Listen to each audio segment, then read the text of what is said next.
Guys, welcome to my channel, welcome to my new video. কেমন আছো তোমরা সবাই? আশা করি ভালো আছো আর আমি অনেক ভালো আছি। তো আজকে আমি বানাতে যাচ্ছি চিকেন স্টিউ। আমি কোনো দিন বানাইনি, আজকেই প্রথম বানাচ্ছি। তো কেমন হচ্ছে সেটা তোমরা কমেন্টে জানিও। আর চলো কী কী নিয়েছি সেটা তোমাদের একবার বলে দিই। নিয়েছি কিছু রসুন কুচি, আদা কুচি, আর এখানে আছে পেঁয়াজ কুচি।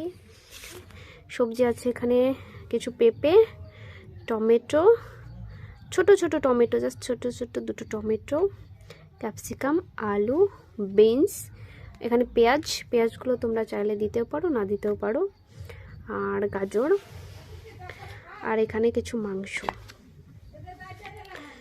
এই কিছু মাংস আছে। তো এখন আমি রান্নাটা শুরু করি, তো তোমরা দেখতে থাকো। এখানে আমি একটু সাদা তেল দিয়ে নিলাম। আমার কাছে বাটার ছিল না, তোমাদের কাছে বাটার থাকলে তোমরা বাটারও নিয়ে নিতে পারো। তো আমি সাদা তেলটা দিলাম। তারপর এখানে দুটো গরম মশলা ফোড়ন দিয়ে দিলাম। তো এটা একটু ভাজা ভাজা হয়ে গেলে এর মধ্যে আমি দিয়ে দেব এখন রসুন কুচিগুলো।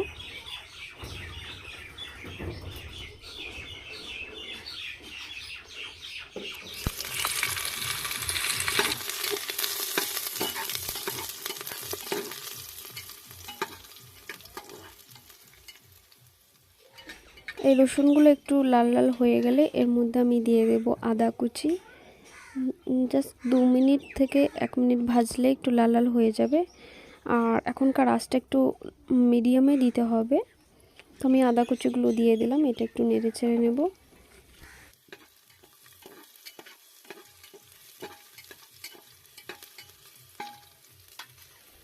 এখন আমি দিয়ে দেব পেঁয়াজ কুচি। পেঁয়াজগুলো 1 থেকে 2 মিনিট ভাজলে লাল লাল হয়ে যাবে, তো এটুকুই ভেজে নেব।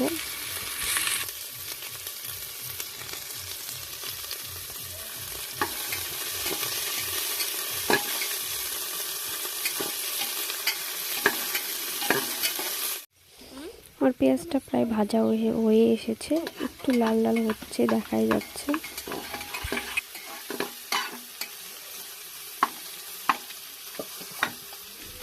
তো পেঁয়াজটা ভাজা হয়ে গেছে, এখন আমি এর মধ্যে দিয়ে দেবো মাংসটা দিয়ে দিলাম। তো এখন মাংসটা একটু ভালো করে কষিয়ে নেব। এখন তোমরা চাইলে ফ্লেমটা একটু জোরেও দিতে পারো, যাতে মাংসটা ভালো ভাজা হয়।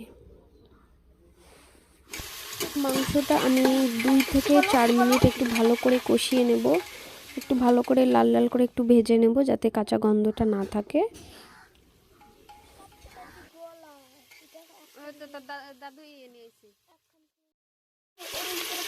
আমার মাংসটা ভাজা হয়ে গেছে, এখন এর মধ্যে আমি দিয়ে দেব পেঁপেগুলো একটু নেড়ে চেড়ে নেব।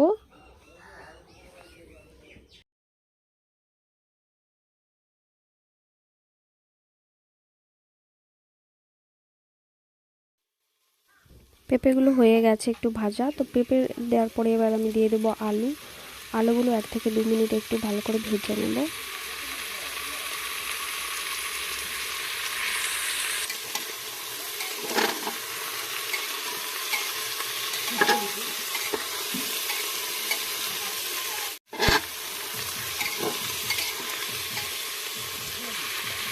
তো আলুগুলো একটু লাল লাল হয়ে এসেছে, তো এখন আমি দিয়ে দেবো গাজরগুলো 1 থেকে 2 মিনিট আমি একটু ভেজে নেব।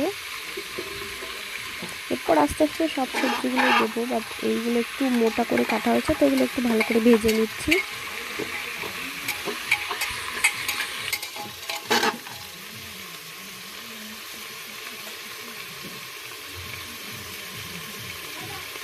দিয়ে দেব বড় করে একটু বড় বড় করে কেটে রাখা পেঁয়াজগুলো।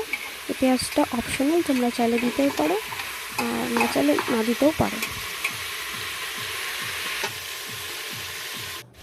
সব কিছু ভালো করে ভাজা হয়ে যাওয়ার পরে এবার আমি দিয়ে দেবো ক্যাপসিকাম। তো ওইগুলো একটু বেশি করে ভাজা হয়েছে, তো এখন শেষের দিকে ক্যাপসিকাম আর টমেটো কুচি যেটা কাটা ছিল ওইগুলো দিয়ে দিচ্ছি। তো এগুলো একটু নিয়ে ভালো করে কষিয়ে দেবো।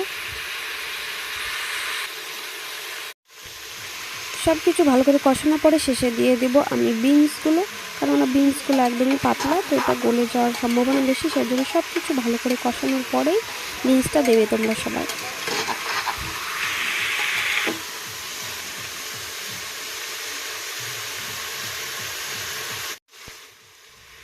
এবার আমি দিয়ে দিচ্ছি একটু লবণ, তোমরা তোমাদের স্বাদ মতো লবণটা দিও। এরপর আমি দিয়ে দেব গরম জল। তো এখানে কখনোই ঠান্ডা জল ব্যবহার করবে না, সবসময় একটু গরম জল করেই রেখে দেবে, তারপরে গরম জলটাই দেবে।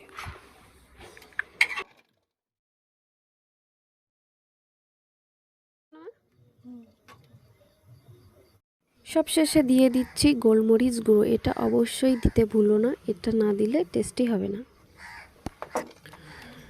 একটু ভালো করে নেড়ে চেড়ে দিয়ে এবার আমি প্রেশার কুকারের ঢাকনা দিয়ে ঢেকে দেব।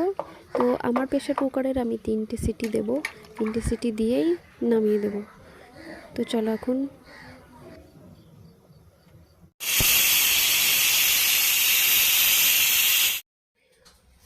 ফাইনালি আমার স্টিউ কমপ্লিট হয়ে গেছে। তো তোমরা কেমন হয়েছে সেটা কমেন্টে জানিও, আর তোমরা নিজেরা বানিয়ে খেয়েও আমাকে কমেন্টে জানিও। তো দেখা হচ্ছে পরের ভিডিওতে, আপাতত টাটা।